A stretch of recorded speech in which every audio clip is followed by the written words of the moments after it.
ಆಡಳಿತಕ್ಕೆ ಬಂದ ಮೇಲೆ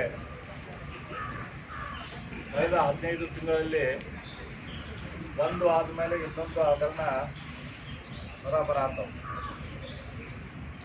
ಇವತ್ತು ನಮಗೆಲ್ಲ ಗೊತ್ತಿರುವಂಥ ಮೂಡಾ ಹಗರಣ, ವಾಲ್ಮೀಕಿ ಹಗರಣ, ಅಲ್ಪಸಂಖ್ಯಾತ ನಿಗಮದಲ್ಲಿ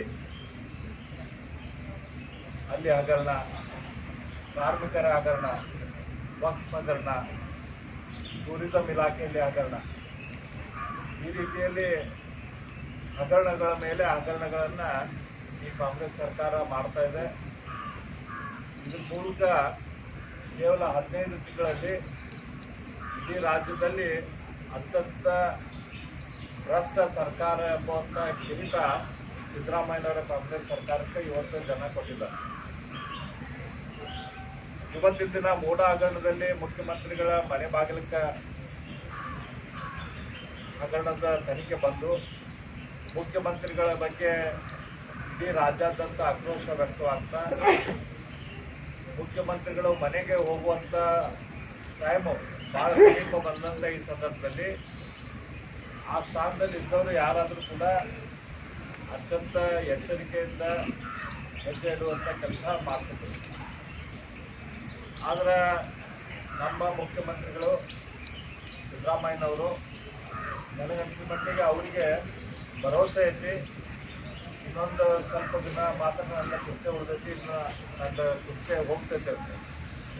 ಹಾಗಾಗಿ ಈ ಸಂದರ್ಭದಲ್ಲಿ ಮತ್ತೊಂದು ದೊಡ್ಡ ಹಗರಣಕ್ಕೆ ಅವರು ತಮ್ಮ ಮೇಲೆ ಕೈ ಹೇಳ್ಕೊಂಡಿದ್ದಾರೆ, ಅದರಲ್ಲಿ ಕೈ ಹಾಕ್ಕೊಂಡಿದ್ದಾರೆ. ಅದು ಜಿಂದಾಲ್ ಕಂಪ್ನಿಗೆ ಅತ್ಯಂತ ಕಡಿಮೆ ಬೆಲೆಯಲ್ಲಿ ಭೂಮಿಯನ್ನು ಕೊಡುವಂಥ ಹಗರಣ.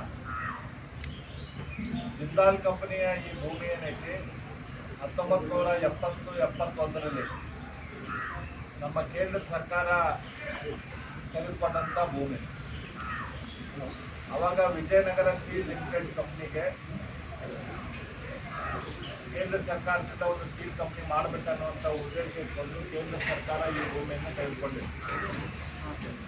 ತದನಂತರ ನಮ್ಮ ದೇಶದಲ್ಲಿ ಖಾಸಗೀಕರಣ ಶುರು ಆದಮೇಲೆ ಈ ಭೂಮಿಯನ್ನು ಕೇಂದ್ರ ಸರ್ಕಾರ ಕರ್ನಾಟಕ ಸರ್ಕಾರಕ್ಕೆ ಕೊಟ್ಟಿದೆ.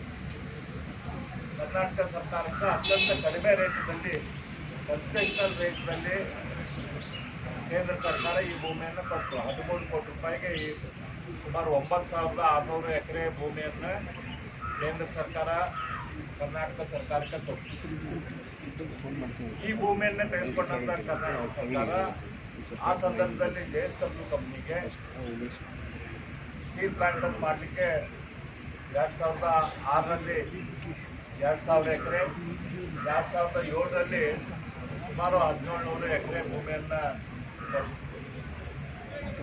ಆ ಕೊಡುವಂಥ ಸಂದರ್ಭದಲ್ಲಿ ಕಂಡೀಷನ್ ಕೂಡ ಮಾಡಿದ್ರು, ಯಾವ ರೀತಿ ಅದನ್ನು ಲ್ಯಾಂಡ್ ರೇಟನ್ನು ಡಿಸಿಷನ್ ಮಾಡ್ತೀವಿ ಅಂತ. ಅದಾದ ನಂತರ ಆ ಲೀಸ್ ಕಮ್ ಸೇಲ್ ಡೀಡನ್ನು ಪರ್ಮನೆಂಟ್ ಸೇಲ್ ಡೀಡ್ ಆಗಿ ಮಾಡುವಂಥ ಸಂದರ್ಭ ಬಂದಾಗ ಆಗಿನ ಕಾಂಗ್ರೆಸ್ ಸರ್ಕಾರ 1,20,000 ರೂಪಾಯಿ ಪರ್ ಎಕರೆಗೆ ಭೂಮಿಯನ್ನು ರಿಜಿಸ್ಟ್ರೇಷನ್ ಮಾಡ್ತೇವೆ ಅಂತೇಳಿ ಡಿಸಿಷನ್ ತೆಗೆದುಕೊಂಡಾಗ ನಾವು ಭಾರತೀಯ ಜನತಾ ಪಕ್ಷದ ಸದಸ್ಯರು ಅದ್ರ ಬಗ್ಗೆ ಇಡೀ ರಾಜ್ಯಾದ್ಯಂತ ಹೋರಾಟ ಮಾಡಿ ವಿಧಾನಸೌಧದಲ್ಲಿ ಕೂಡ ಸದನದಲ್ಲಿ ನಾವು ರಾತ್ರಿ ಮಲ್ಕೊಂಡು ಹೋರಾಟವನ್ನು ಮಾಡಿ ಆ ಸಂದರ್ಭದಲ್ಲಿ ಆ ಡಿಸಿಷನನ್ನು ಪೆಂಡಿಂಗ್ ಅದೇ ಮುಖ್ಯಮಂತ್ರಿಗಳಾದ ಶ್ರೀ ಸಿದ್ದರಾಮಯ್ಯನವರು ಅದನ್ನು ಪೆಂಡಿಂಗ್ ಇಟ್ಟಿದ್ರು. ಅದಾದ ನಂತರ ನಮ್ಮ ಸರ್ಕಾರ ಬಂದಾಗ ಮತ್ತೆ ಈ ಡಿಸಿಷನನ್ನು ತೆಗೆದುಕೊಂಡು ರೀಲುಕ್ ಮಾಡಿದಾಗ ಆವಾಗೂ ಕೂಡ ನಾನು ಮುಖ್ಯಮಂತ್ರಿಗಳಿಗೆ ಯಡಿಯೂರಪ್ಪನವರಿಗೆ ಆ ಸಂದರ್ಭದಲ್ಲಿ ನಾನು ಬಸನಗೌಡ ಪಾಟೀಲ್ ಯತ್ನಾಳ್ ಅವರು ಮತ್ತು ಪೂರ್ಣಿಮಾ ಅವರು ನಾವು ಒಂದು ಪತ್ರವನ್ನು ಬರೆದಿದ್ದೀವಿ. ಯಾವ ದೃಷ್ಟಿಯಿಂದ ಈ ಡಿಸಿಷನನ್ನು ನೀವೇನು ಚರ್ಚೆ ಮಾಡಿದರೆ ಅದನ್ನು ತೆಗೆದುಕೊಳ್ಬೇಕು, ಜಿಂದಾಲ್ ಕಂಪ್ನಿಗೆ ಯಾವುದೇ ರೀತಿಯಿಂದ 1,20,000 ಅಂತ ಆ ಬೆಲೆಗೆ, ಅಷ್ಟು ಕಡಿಮೆ ಬೆಲೆಗೆ ಇವತ್ತು ಖನಿಜ ಅಲ್ಲಿ ಸೊಂಡೂರು ಭಾಗದಲ್ಲಿ, ಬಳ್ಳಾರಿ ಭಾಗದಲ್ಲಿ ಮಣ್ಣನ್ನು ತಂದ್ರೆ ಅದು ಬಂಗಾರ ಇದ್ದಂಗೆ ಒಂದು ಮಣ್ಣನ್ನು KGಯಲ್ಲಿ ಅಲ್ಲಿ ಮಾರ್ತಾರೆ. ಅಷ್ಟು ದೊಡ್ಡ ಖನಿಜ ಸಂಪತ್ತಲ್ಲಿ ಸೊಂಡೂರು ಭಾಗದಲ್ಲಿ ಅಲ್ಲಿ ಎಷ್ಟು ಕೋಟಿ ಕೋಟಿ ದುಡ್ಡು ಕೊಟ್ಟರು ಕೂಡ 1 ಎಕರೆ ಸಿಗದಂಥ ಪರಿಸ್ಥಿತಿ ಇವತ್ತು ಅಲ್ಲಿ. ಅಂಥ ಭೂಮಿಯನ್ನು ನಾವು ಕಡಿಮೆ ರೇಟಿಗೆ ಜಿಂದಾಲ್ ಕಂಪ್ನಿಗೆ ಕೊಡಬಾರ್ದು ಅನ್ನೋಂಥ ನಾವು ಪತ್ರ ಬರೆದಾಗ ಅದಕ್ಕೆ ಸ್ಪಂದಿಸಿ ಆಗಿನ ಮುಖ್ಯಮಂತ್ರಿಗಳಾದ BS ಯಡಿಯೂರಪ್ಪನವರು ಆ ಡಿಸಿಷನನ್ನು ಪೆಂಡಿಂಗ್ ಇಟ್ಟಿದ್ದಾರೆ. ಆ ಸಂದರ್ಭದಲ್ಲಿ PIL ಕೂಡ ಕೋರ್ಟಿಗೆ ಹಾಕಿದ್ರು. ಆ PILದಲ್ಲಿ ಕೋರ್ಟ್ ಆ ಸಂದರ್ಭದಲ್ಲಿ ಏನು ಆದೇಶ ಮಾಡ್ತು ಅಂತಂದ್ರೆ, ಜಸ್ಟಿಸ್